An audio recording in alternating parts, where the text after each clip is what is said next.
Moving on to other global stories. Now, for long, Ukraine and Israel have been dependent on one of their allies, the US, to fight their respective wars.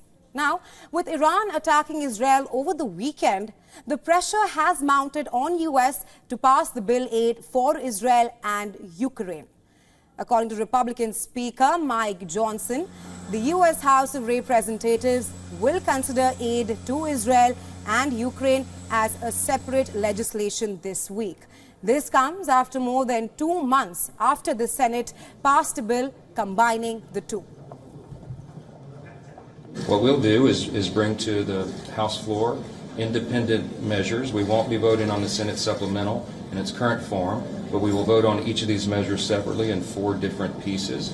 We will vote on the Israel aid, on the aid to Ukraine, on the aid to the Indo-Pacific, and then another measure that has our national security priorities included, and that has some of the things with regard to the loan lease option and the Repo Act and some other sanctions on Iran and other measures that we've been talking about here for quite some time.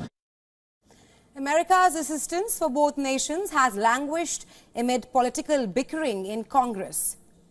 U.S. aid has been delayed by Johnson's unwillingness to consider a $95 billion bipartisan bill passed by the Senate in February, including $14 billion aid for Israel and $60 billion aid for Ukraine.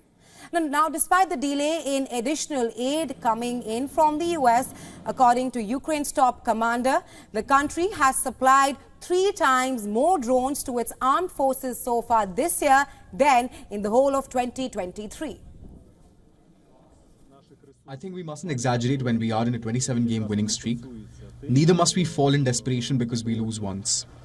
We must accept the defeat and congratulate Barca the way we did back then and prepare ourselves to compete tomorrow in the best possible conditions. I have no doubt we will be competitive. We want to give our fans a reason to celebrate. According to Ukraine's drone forces commander, 99% of drones used by the Ukrainian military are manufactured domestically, as Ukrainian forces accelerate the use of unmanned craft in the war against Russia. Now, with the war reaching its 26th month mark, Ukraine has been using innovative technologies to compete against its much larger and wealthier enemy. But that is not enough. Russian forces have been making small advances in recent weeks. The Ukrainian president has issued a fresh plea for air defenses to protect against Russian strikes on cities and infrastructure. He called on Kyiv's allies to show the same unity they displayed in helping Israel fend off Iranian attacks. When Ukraine tells its allies that unity provides the best protection, they already know the effectiveness of this very well.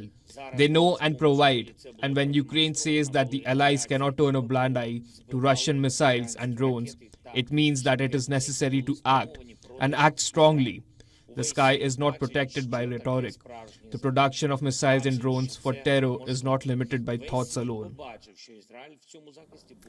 The Ukrainian president has noted 3 sectors where its forces are facing difficult situations in standing against Russian onslaughts. And these are, number 1, Chasiv Yar, west of the destroyed Russian-held town of Bakhmut, and Prokhorovsk and Kupiansk, which are located further west and north, respectively.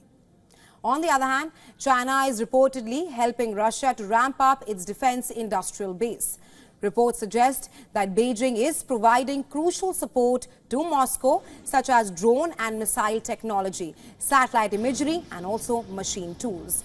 Now, the assistance from China is said to be filling key gaps in Russia's defense production, aiding Moscow in its significant military expansion as it fights the war with Ukraine.